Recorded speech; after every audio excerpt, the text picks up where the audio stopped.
नमस्कार साथियों, फिर से हमारे YouTube channel GK Rajesh Chaudhary पर आपका स्वागत। जैसे हमने पिछले 3 वीडियो देखे थे और आज हम वापस पुनः आपके सामने दोबारा आए हैं और इस वीडियो में हम जो पढ़ने वाला टॉपिक होगा हमारा वह होगा ग्रंथियां। ग्रंथियां या जिसको हम बोलेंगे अंतःस्रावी तंत्र। अंतःस्रावी तंत्र जो क्लास 12 बायोलॉजी के अंतर्गत चैप्टर संख्या 29 आता है। चैप्टर संख्या 29 आता है और इसमें से भी कंपटीशन एग्जाम के अंतर्गत क्वेश्चन पूछे जाते हैं। अब देखिए, अंतःस्रावी तंत्र के बारे में हम अध्ययन करने से पहले हम यहां पर जान लेते हैं कि यह तंत्र होता क्या है। यानी जो हमारी बॉडी होती है वह जो कार्य करती है, तो कार्य करने के लिए हमारी बॉडी को इस वातावरण के प्रति और हमारी बॉडी दोनों के प्रति आपस में सामंजस्य स्थापित करना पड़ता है और उसके बाद में वह सिस्टम कार्य करता है। और इसमें सामंजस्य स्थापित करने के लिए हम अंतःस्रावी ग्रंथियां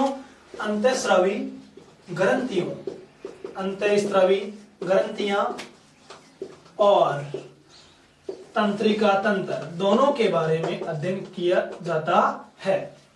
अर्थात इन दोनों का जो सिस्टम होता है वह सिस्टम अंतःस्रावी तंत्र के बारे में हम यहाँ पर देखते हैं। उसमें से सबसे पहले देखिए, अंतःस्रावी तंत्र के बारे में यदि हम अध्ययन करते हैं तो अंतःस्रावी ग्रंथियों का जो अध्ययन होता है या ग्रंथियों का जो अध्ययन होता है वह कहलाता है एंडोक्राइनोलॉजी। और तंत्रिका तंत्र का जो अध्ययन होता है वो कहलाता है न्यूरोलॉजी। और इन दोनों को कॉमन रूप से हम जोड़ते हुए अंतःस्रावी तंत्र के रूप में यदि हम बोलेंगे तो इसको बोलेंगे न्यूरो एंडोक्राइनोलॉजी।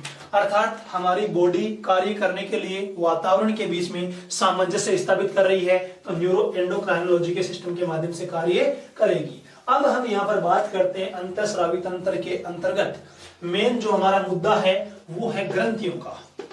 हम यहाँ पर बात करते हैं ग्रंथियां। सबसे पहले हमारी बॉडी में जो ग्रंथियां होती है वो होती क्या चीज है, यानी मानव की जो बॉडी होती है वो किससे मिलकर बनी होती है। जो मानव बॉडी या ह्यूमन बॉडी होती है वो कोशिकाओं से मिलकर बनी होती है और जो कोशिका होती है वह मानव बॉडी की संरचनात्मक और क्रियात्मक इकाई के नाम से जानी जाती है। और जो कोशिकाएं होती है उन कोशिकाएं जो ग्रुप के अंतर्गत होती है, कोशिकाओं का जो समूह है या कोशिकाओं का जो ग्रुप जिनके द्वारा तरल पदार्थ स्रावित होता है या तरल पदार्थ बनाया जाता है, उन्हीं को हम ग्रंथियां नाम देंगे। अर्थात हम इसकी परिभाषा लेंगे, कोशिकाओं का ऐसा समूह है जिनके द्वारा तरल पदार्थ स्रावित होता है या तरल पदार्थ बनाया जाता है, उनको हम ग्रंथियां कहते हैं। क्यों? क्योंकि कोशिकाओं के द्वारा ही मानव बॉडी का निर्माण होता है। कोशिकाओं को ही मानव बॉडी की संरचनात्मक और क्रियात्मक इकाई के नाम से जानते हैं। अब देखते हैं आगे, जो ग्रंथियां होती है, इन ग्रंथियों का अध्ययन बायोलॉजी या साइंस की जिस ब्रांच के अंतर्गत हम करते हैं उसको बोलते हैं एंडोक्राइनोलॉजी।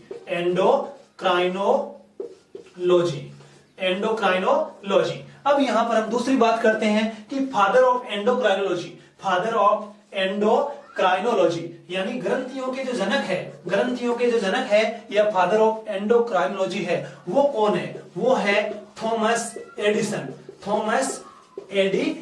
इनको बोलते हैं फादर ऑफ एंडोक्राइनोलॉजी। आगे हम बात करते हैं कि जो ग्रंथियां हैं वो मुख्य रूप से कितने प्रकार की होती है। वो मुख्य रूप से होती तो बेहद प्रकार की, यानी बहुत सारी होती है, परंतु उन बहुत सारी जो ग्रंथियां होती है उनको मुख्य रूप से 3 भागों के अंतर्गत डिवाइड किया गया है। जो 3 पार्ट है उसमें से सबसे जो पहला पार्ट होगा वह होगा अंतःस्रावी ग्रंथियां और नंबर 2 पर जो दूसरा पार्ट होगा वह होगा बाह्य स्रावी ग्रंथियां और नंबर 3 पर जो होगा वह होगी मिश्रित या मिक्स्ड ग्लैंड, मिश्रित ग्रंथियां। अब हम देखते हैं यहाँ पर कि जो 3 ग्रंथियां हैं, अंतःस्रावी, बाह्यस्रावी और मिक्स्ड या मिश्रित ग्लैंड्स, इनके बारे में यदि हम बात करते हैं तो सबसे पहले जो father of endocrinology Thomas Edison, उनके द्वारा जो बताई गई बात, उनमें अंतःस्रावी जो ग्रंथियां हैं, उन अंतःस्रावी ग्रंथियों को हम बोलते हैं नलिका विहीन या नलिका रहित ग्रंथियां। अर्थात यानी हमारी बॉडी में जितनी भी अंतःस्रावी ग्रंथियां होती हैं, उनके द्वारा जो तरल पदार्थ स्रावित किया जाता है वो बिना नलिकाओं के माध्यम से, उसमें नलिका नहीं होती है, बिना नलिकाओं के माध्यम से, रक्त के माध्यम की सहायता से पूरी बॉडी में प्रवाहित होता है, तो वो होती है अंतःस्रावी ग्रंथियां। अब हम यहाँ पर एक छोटा सा शब्द बोल रहे हैं आपके सामने कि इनके द्वारा स्रावित तरल पदार्थ बिना नलिका के माध्यम से, तो अंतःस्रावी ग्रंथियों के द्वारा स्रावित होने वाला जो तरल पदार्थ होता है वो होता है H4 हार्मोन, वो होता है H4 हार्मोन, जो हमारी बॉडी में रक्त के माध्यम से प्रवाहित या संचरित किया जाता है। दूसरी ग्रंथि की बात करें, और दूसरी ग्रंथि की बात करने से पहले जो अंतःस्रावी ग्रंथियां नलिका विहीन ग्रंथियां होती है, जिनके द्वारा तरल पदार्थ हार्मोन स्रावित होता है, और वो कौन कौन सी होती है, जैसे हम बात करें hypothalamus, Piyush, thyroid, parathyroid, adrenal या अधिवृक्क ग्रंथि बोलते हैं उसको, वर्सन, अंडाशय, थाइमस, पीनियल, ये सारी की सारी ग्लैंड्स या ग्रंथियां जो है वो हार्मोन स्रावित करने वाली होती है, और वो होती है अंतःस्रावी ग्रंथियों के अंतर्गत आने वाली या नलिका विहीन के अंतर्गत आने वाली। आगे हम बात करते हैं बाह्य स्रावी ग्रंथियां, अर्थात इनको हम बोलेंगे नलिका युक्त ग्रंथियां, अर्थात ऐसी ग्रंथियां जिनके द्वारा जो तरल पदार्थ स्रावित किया जाता है वो नलिकाओं के माध्यम से, नलिकाओं की सहायता से पूरी बॉडी में प्रवाहित या संचरित किया जाता है। अब जैसे हमने यहाँ पर बात की थी नलिका विहीन या अंतःस्रावी ग्रंथियों के द्वारा स्रावित होने वाला तरल पदार्थ है हार्मोन, उसी प्रकार बाह्यस्रावी ग्रंथियों के द्वारा स्रावित होने वाला तरल पदार्थ होता है E4 एंजाइम, E4 एंजाइम। और इनमें आती है सबसे फर्स्ट हमारी सबसे बड़ी पाचक ग्रंथि लीवर या यकृत, नंबर 2 पर लाला या लार ग्रंथि जिसके द्वारा लार का श्रवण किया जाता है, नंबर 3 पर दुग्ध ग्रंथियां, वो आती है नलिका युक्त या बाह्यस्रावी ग्रंथियों के अंतर्गत। नंबर तीसरी जो होती है मिक्सिड या मिक्सर, जो मिश्रित ग्रंथियों के अंतर्गत आती है, अर्थात अंतःस्रावी प्लस बाह्यस्रावी दोनों का हिस्सा होती है, अर्थात नलिका युक्त और नलिका विहीन दोनों होती है, वो होती है मिश्रित, अर्थात हार्मोन प्लस एंजाइम दोनों स्रावित करने वाली होती है, वो होती है मिश्रित ग्रंथियां। और उसमें आती है एक मुख्य रूप से अग्नाशय या पेनक्रियाज, अग्नाशय या पेनक्रियाज। अब हम वापस दोबारा बात करते हैं कि 3 जो ग्रंथियां हैं, अंतःस्रावी, बाह्यस्रावी, मिश्रित, यहां पर एक चीज आपको ध्यान रखना है, अंतःस्रावी नलिका विहीन होती है, बाह्यस्रावी नलिका युक्त होती है, और मिश्रित दोनों का मिक्सचर मिलीजुली होती है, अर्थात नलिका विहीन और युक्त दोनों होती है। अंतःस्रावी के द्वारा तरल पदार्थ केवल हार्मोन, और बाह्यस्रावी के द्वारा तरल पदार्थ केवल एंजाइम, और मिश्रित के द्वारा तरल पदार्थ हार्मोन और एंजाइम दोनों होते हैं। इसके अलावा हम यहाँ पर बात करें अंतःस्रावी के अंतर्गत एग्जाम्पल हाइपोथैलेमस, पीयूष या पिट्यूटरी, थायराइड, पैराथायराइड यानी आउटू और पराउटू, एड्रिनल या अधिवृक्क ग्रंथि, और जिसको बोलते हैं जीवन रक्षक ग्रंथि, उसके अलावा टेस्टिन और ओवेरी वाला, वृषण और अंडाशय वाला पार्ट भी इसी में आता है, थाइमस इसी में आती है, पीनियल इसी में आती है। बाह्यस्रावी के बारे में बात करें तो लीवर या यकृत, लाला या लार और दुग्ध ग्रंथियां, और मिश्रित के अंतर्गत बात करें तो अग्नाशय या पेनक्रियाज। अब हम वापस एक बार, जैसे father of endocrinology Thomas Edison जो थे, उन्होंने इन ग्रंथियों के बारे में बताया, तो उसमें सबसे पहले यानी एक वैज्ञानिक थे जिनका नाम है बेलिस व स्टार्लिंग, बेलिस व स्टार्लिंग, उनके द्वारा 1903 की बात है, और 1903 में बेलिस और स्टार्लिंग के द्वारा ग्रहणी की श्लेष्मा कल्ला कोशिकाओं के द्वारा सबसे पहला हार्मोन खोजा गया। और क्वेश्चन पूछते हैं सबसे पहले खोजे गए हार्मोन का नाम क्या है, और वो सबसे पहला हार्मोन बेलिस और स्टार्लिंग के द्वारा खोजा गया था, जिसका नाम है सिक्रेटिन हार्मोन। सिक्रेटिन हार्मोन सर्वप्रथम खोजा गया हार्मोन, और 1905 में इसी सिक्रेटिन हार्मोन या जो हार्मोन है उस हार्मोन को स्टार्लिंग के द्वारा 1905 में उत्तेजक पदार्थ की संज्ञा दी गई। अब बार बार हमारे सामने नाम आ रहा है कि इनके द्वारा हार्मोन, इनके द्वारा एंजाइम, इनके द्वारा हार्मोन और एंजाइम दोनों। तो ये होता क्या है, देखिए सबसे पहले हम बात करते हैं हार्मोन की। हार्मोन एक ऐसा रासायनिक दूत होता है जो भोजन के माध्यम से हमको हमारी बॉडी में प्राप्त कभी भी नहीं होता है। वो केवल और केवल हमारी बॉडी में अंतःस्रावी ग्रंथियों के द्वारा ही स्त्रावित किया जाता है। साथ में जो हार्मोन होता है इसका मेन मुख्य कार्य होता है हमारी बॉडी की वृद्धि, विकास और रोगों से, मेन कार्य रोगों से रक्षा करने का कार्य होता है। यानी हार्मोन की कमी अधिकता से हमारी बॉडी में कई सारे रोग हो सकते हैं, और उनकी सुरक्षा के लिए ये हमारी बॉडी में बेहद पूर्वक कार्य करता है। साथ में हार्मोन, अधिकतर हार्मोन जल में घुलनशील होते हैं, अधिकतर हार्मोन प्रोटीन प्रवृत्ति के होते हैं, अधिकतर हार्मोन स्टेरॉइड प्रवृत्ति के होते हैं। हार्मोन कम अणुभार वाले होते हैं, इनके अणु छोटे छोटे होते हैं। वो होता है हार्मोन जो केवल और केवल नलिका विहीन या अंतःस्रावी ग्रंथियों के द्वारा स्त्रावित होता है। और एंजाइम ऐसा है जो हमारी बॉडी में बाह्य स्रावी ग्रंथियों के द्वारा स्त्रावित होता है,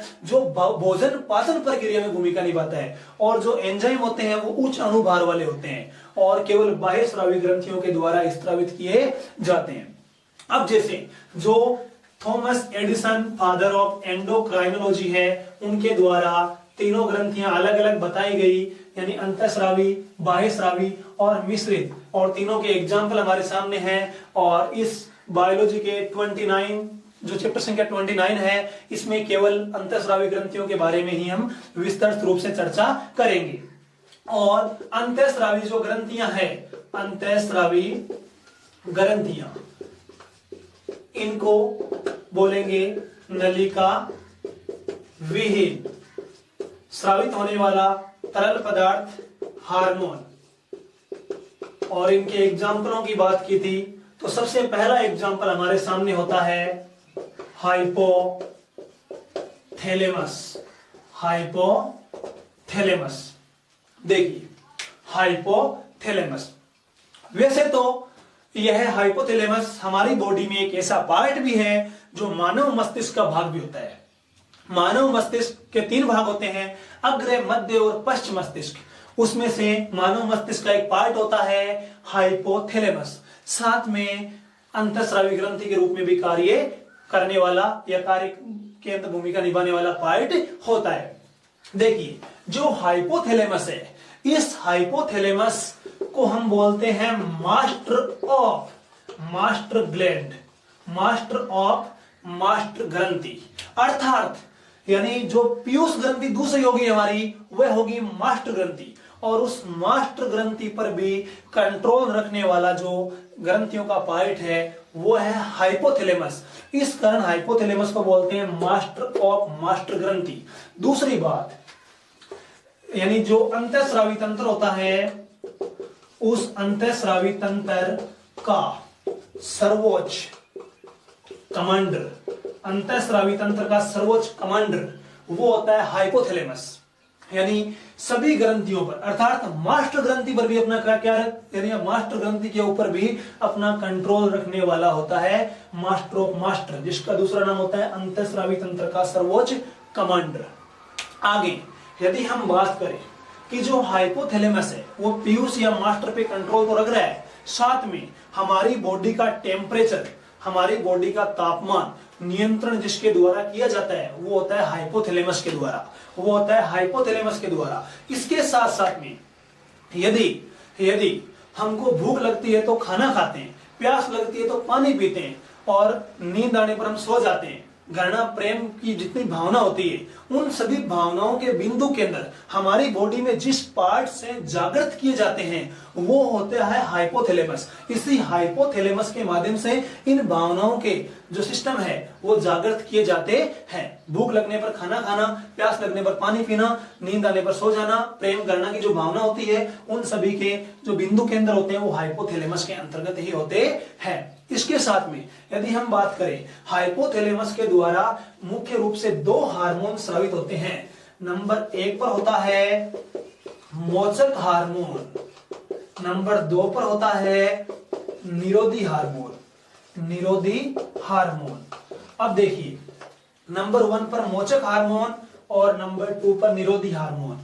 मोचक हार्मोन और निरोधी हार्मोन, मोचक हार्मोन बोलता है पीयूष ग्रंथि को तू हार्मोनों को स्रावित कर, अर्थात उसको हार्मोन स्रावित करने के लिए उत्तेजित करता है, और निरोधी हार्मोन उसको संदमित करता है, रोकता है। अर्थात मास्ट्रोप मास्टर ग्लैंड का मतलब क्या हुआ? मास्ट्रोप मास्टर ग्लैंड का मतलब है कि मास्टर ग्लैंड या पीयूष ग्रंथि जिसको बोलते हैं उस पर भी ये कंट्रोल रख रहा है। और इसके 2 हार्मोन है, एक मोचक और एक निरोधी। मोचक पीयूष को बोलेगा हार्मोनों को स्रावित करने के लिए उत्तेजित या तैयार, और निरोधी बोलेगा हार्मोनों को स्रावित करने के लिए संदमित या निरोध या रोकना उसको। ये होते हैं इसके 2 मुख्य हार्मोन। इसके अलावा इसको अंतःस्रावी तंत्र का सर्वोच्च कमांडर या प्रधान ग्रंथि का नियंत्रक भी बोलते हैं, और मास्टर ऑफ मास्टर ग्लैंड भी बोलते हैं, जो मास्टर ग्लैंड के ऊपर अपना नियंत्रण या काबू बनाए रखती है।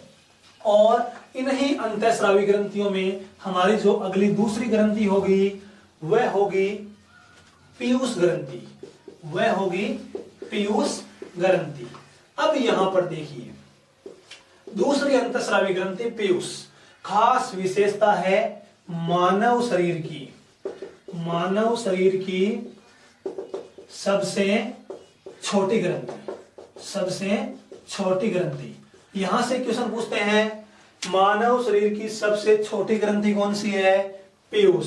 परंतु मानव शरीर की सबसे बड़ी ग्रंथि कौन सी है? वह आता है लीवर या यकृत के अंतर्गत। परंतु लीवर या यकृत जो बार बार चर्चा की जा चुकी है कि मानव बॉडी की सबसे बड़ी पाचक ग्रंथि, और यह आती है अंतःस्रावी के अंतर्गत नहीं आती है, यह आती है बाह्यस्रावी ग्रंथियों के अंतर्गत जो एंजाइम स्रावित करने वाली होती है। इसमें पितरस का स्राव होता है। इसके अलावा मानव शरीर की सबसे छोटी पीयूष, सबसे बड़ी लीवर, परंतु हम सबसे छोटी पीयूष और सबसे बड़ी लीवर। इसके अलावा हम आगे बात करते हैं कि सबसे बड़ी लीवर, तो लीवर के बाद में नंबर दूसरे स्थान पर आने वाली, क्लास में नंबर 1 स्थान आ गया, नंबर 2 स्थान, नंबर 3 स्थान आएगा, उसी प्रकार सबसे बड़ी मानव बॉडी की लीवर, और नंबर 2 पर आने वाली दूसरी बड़ी ग्रंथि होती है अग्नाशय। दूसरी बड़ी ग्रंथि होती है अग्नाशय या पेनक्रियाज।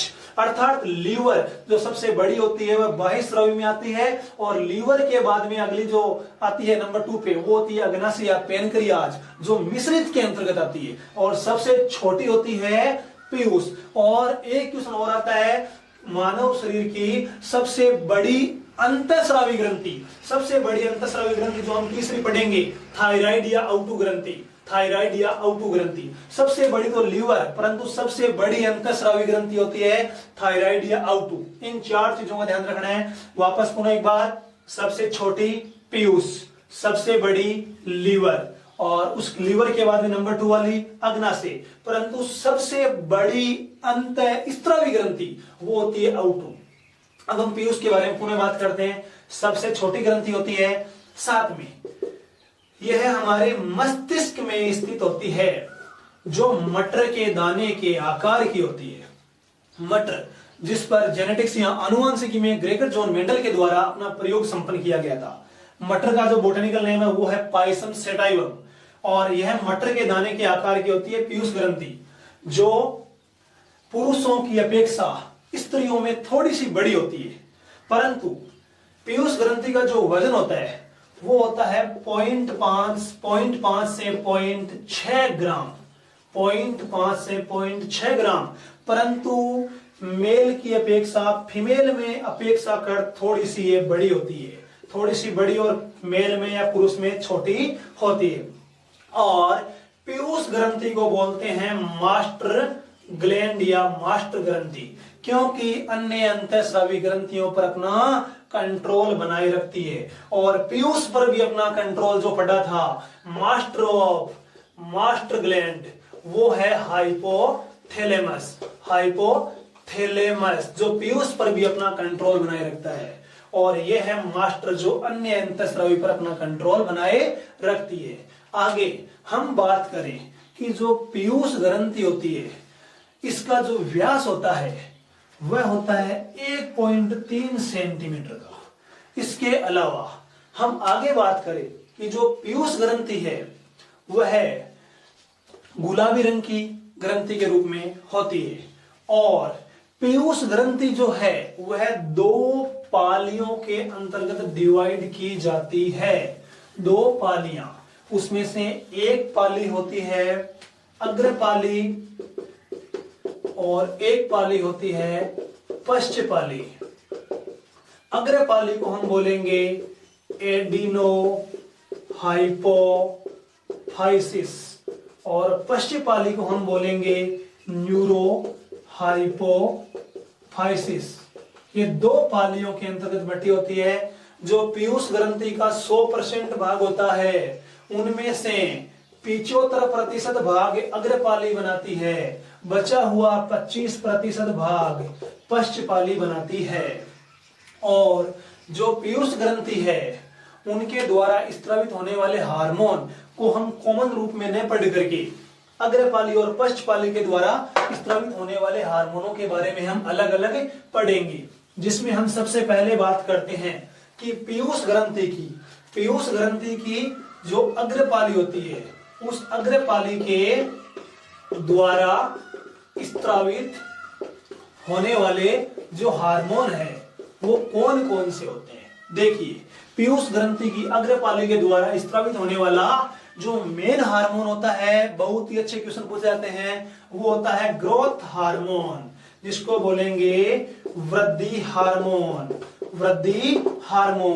या इसको बोलेंगे पिट्यूटाइन हार्मोन,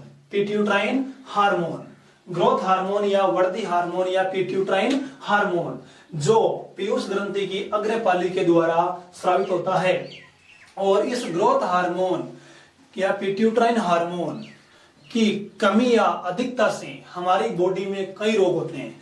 यदि हम बचपन की अवस्था में होते हैं, बाल्य अवस्था में होते हैं, और पीयूष ग्रंथि के द्वारा वृद्धि हार्मोन, यदि हम बाल्य अवस्था में होते हैं और पीयूष ग्रंथि के द्वारा वृद्धि हार्मोन कम स्रावित हो रहा है, जितना होना चाहिए उतना नहीं होकर कम हो रहा है, तो हमारी बॉडी में एक रोग होता है, वो रोग होता है बोनापन रोग, यानी हाइट में हम कम रह जाते हैं। यदि हम बचपन की अवस्था में होते हैं और पीयूष ग्रंथि के द्वारा वृद्धि हार्मोन स्रावित नहीं होता है या आवश्यकता से कम हो रहा है, बहुत ही कम हो रहा है, तो बोनापन रोग होता है। और यदि हमारी जो पीयूष ग्रंथि है उसकी अग्रपाली के द्वारा जो ग्रोथ हार्मोन स्रावित होता है, और ग्रोथ हार्मोन बाल्यावस्था में कम होने से बोनापन रोग होता है, परंतु यदि बाल्यावस्था में यह अधिक स्रावित होता है, आवश्यकता से ज्यादा हो रहा है, बहुत अधिक स्रावित हो रहा है बाल्यावस्था में, तो हमारी हाइट है वो बहुत अधिक बढ़ जाती है, और उसमें हम होते हैं महाकायिता या भीमकायिता रोग में, महाकायिता या भीमकायिता रोग के अंतर्गत होते हैं। तो यहाँ पर आपको ध्यान रखना है, यदि आप बचपन की स्टेज में, बचपन की अवस्था में हो और आपको यह हार्मोन कम स्रावित हो रहा है, तो बोनापन रोग में आएंगे। और ऐसे बच्चे जो बोनापन रोग में आते हैं वो मिजेट्स बच्चे की श्रेणी में आते हैं, मिजेट्स बच्चों की श्रेणी में, नपुंसक की श्रेणी में भी आ सकते हैं वो। और जो बाल्यावस्था में अधिक मात्रा में स्रावित होने वाला जो हार्मोन ये अधिक मात्रा में हो रहा है, तो महाकायिता भीमकायिता की श्रेणी में हम आ सकते हैं। इसके अलावा ये तो थी बचपन की बात, परंतु हम वयस्क अवस्था में आ गए मान लीजिए, और वयस्क अवस्था में आने के बाद में यदि पीयूष ग्रंथि की अग्रपाली के द्वारा स्रावित होने वाला जो ग्रोथ हार्मोन है, यदि यह कम मात्रा में स्रावित हो रहा है, तो रोग होता है सीमन रोग। यानी यदि हम वयस्क अवस्था में आ चुके और उसके बाद में ग्रोथ हार्मोन कम मात्रा में स्रावित हो रहा है, तो सीमन रोग होता है। सीमन रोग में हम यानी उम्र से पहले बूटे लगने शुरू हो जाते हैं। और यदि वयस्क अवस्था में यह हार्मोन ज्यादा स्रावित हो रहा है तो रोग होता है एक्रोगेमली या अग्रातिकायता रोग, अर्थात जो हड्डियों की वृद्धि होती है बेजोड़ अनुपात में होती है, कुबड़ निकलना शुरू हो जाती है, उस कंडीशन के अंतर्गत हम आ जाते हैं। तो यहां पर आपको दो चीजें बहुत ही मोस्ट रूप से ध्यान रखना है। वृद्धि हार्मोन बाल्यावस्था में कम ज्यादा होता है तो क्या होता है, वृद्धि हार्मोन वयस्क अवस्था में कम ज्यादा होता है तो क्या होता है। इसके साथ में अग्रपाली के द्वारा अगला एक विशेष हार्मोन जिसका नाम है मिलेनोसाइट हार्मोन, मिलेनोसाइट हार्मोन जिसको बोलते हैं MSH, मिलेनोसाइट हार्मोन, जिसमें एक विशेष प्रकार का वर्णक होता है जिसको बोलते हैं मिलेनिन, और कई जगह आता है मिलानिन वर्णक, मिलेनिन वर्णक या पिगमेंट्स या मिलानिन वर्णक। और यह इस ग्रंथि के साथ साथ में अदर ग्रंथि आएगी, पीनियल ग्रंथि, उसमें भी यह वर्णक पुनः आएगा। और जो मिलेनिन वर्णक होता है, हमारी त्वचा का रंग कैसा है, हमारे बालों का रंग कैसा है, बालों का रंग कैसा है, और साथ में त्वचा के ऊपर जिस व्यक्ति के तिल बनते हैं, जिसके चकते बनते हैं, अर्थात हम बोलेंगे वापस त्वचा के रंग का निर्धारण और बालों के रंग का निर्धारण, त्वचा पर तिल बनना और त्वचा पर चकते बनना, इन सभी का जो निर्धारण किया जाता है ये इसी वर्णक के द्वारा होता है, जो इस हार्मोन के अंतर्गत होता है, जो दो ग्रंथियों के अंतर्गत भूमिका निभाता है। पीयूष की अग्रपाली और एक अदर ग्रंथि आएगी हमारी, जो आएगी पीनियल ग्रंथि, अलार्म घड़ी वाली ग्रंथि, उसके अंतर्गत भी ये वापस पुनः रिवाइज होगा। तो यहां पर आपको ध्यान रखना है, त्वचा का रंग, बालों का रंग, त्वचा पर तिल बनना, त्वचा पर चकते बनना, इन सभी का निर्धारण कौन से वर्णक के द्वारा किया जाता है, वो है मिलेनिन वर्णक या मिलानिन वर्णक के नाम से भी जाना जाता है। आगे पीयूष ग्रंथि की अग्रपाली के द्वारा एक और होता है जिसका नाम है थायराइड उत्तेजक हार्मोन TSH, जो थायराइड ग्रंथि की वृद्धि के लिए भूमिका निभाता है। इसके अलावा पीयूष ग्रंथि की अग्रपाली के बाद में हम बात करते हैं पीयूष ग्रंथि की पश्चपाली के द्वारा स्त्रावित होने वाला हार्मोन। पश्चपाली के द्वारा स्त्रावित में सबसे पहला होगा ऑक्सीटोसिन हार्मोन, ऑक्सीटोसिन हार्मोन या पीटासिन हार्मोन बोलते हैं इसको, ऑक्सीटोसिन हार्मोन या पीटासिन हार्मोन। यानी देखिए, जो गर्भवती महिला जिसने संतान को पैदा कर दी और संतान पैदा होने के बाद में उसकी स्तन ग्रंथियों के द्वारा दुग्ध स्रावित होता है, तो उसके लिए भूमिका निभाता है ऑक्सीटोसिन हार्मोन। साथ में प्रसव क्रिया को सुगमता से अपनाने वाला जो हार्मोन होता है वह भी होता है ऑक्सीटोसिन हार्मोन, अर्थात प्रसव क्रिया को सुगमता से संपन्न करवाने के लिए जो हार्मोन काम में लेता है वो होता है ऑक्सीटोसिन। साथ में एक और होता है प्रसव पीड़ा वाला हार्मोन, प्रसव पीड़ा वाला हार्मोन जो होता है रिलैक्सिन हार्मोन, रिलैक्सिन हार्मोन, अर्थात जो ये प्रसव क्रिया वाले हार्मोन होते हैं। यदि बच्चे के जन्म की क्रिया, जिसको हम बोलेंगे प्रसव क्रिया, यदि बच्चा विकसित हो गया है और वो जन्म नाल के माध्यम से बाहर निकल गया या जन्म ले लिया तो उसको बोलते हैं प्रसव क्रिया, और यदि वह सुगमता से नहीं हो पाती है तो उसके लिए जो डॉक्टर्स या नर्स होते हैं उनके द्वारा इन हार्मोनों का इंजेक्शन लगाया जाता है और दर्द या पीड़ा का एहसास होता है, जो गर्भाशय की पेशियों को दूर दूर करने का कार्य करती है। साथ में यदि गाय और भैंस होती है वो समय पर दूध नहीं देती है और दूध नहीं देने की वजह से उसके लिए भी जो इंजेक्शन देते हैं वो होता है ऑक्सीटोसिन वाला, दुग्ध स्रावित करने वाला, दुग्ध स्खलन करने वाला जो हार्मोन होता है वह होता है ऑक्सीटोसिन या पीटासिन हार्मोन। इसके अलावा एक हार्मोन और दूसरा और होता है, वो होता है ADH हार्मोन। ADH हार्मोन को बोलेंगे एंटी डाइयूरेटिक हार्मोन या इसको बोलेंगे वेसोप्रेसिन हार्मोन या इसको बोलेंगे मूत्रलता का हार्मोन या मूत्र विरोधी हार्मोन। तो पश्चपाली के द्वारा दो हार्मोन ऑक्सीटोसिन और ADH हार्मोन, और अग्रपाली के द्वारा वृद्धि हार्मोन MSH, TSH, उसके साथ में एडिनोकार्टिकोट्रोपिक हार्मोन भी होता है। यह हार्मोन मेन तौर से आपको याद रखना है। तो फादर ऑफ एंडोक्राइनोलॉजी, जिसमें हम 3 प्रकार की ग्रंथियां, अंतःस्रावी, बाह्यस्रावी और मिश्रित। उनमें से अंतःस्रावी में हाइपोथैलेमस और पीयूष के बारे में हमने बात की है। बाकी जो हमारी अदर ग्रंथियां हैं, thyroid, parathyroid, adrenal, thymus, pineal, वर्षण और अंडाशय, इनके बारे में हम बात करेंगे हमारे नेक्स्ट वीडियो के अंतर्गत। Thank you. ओके।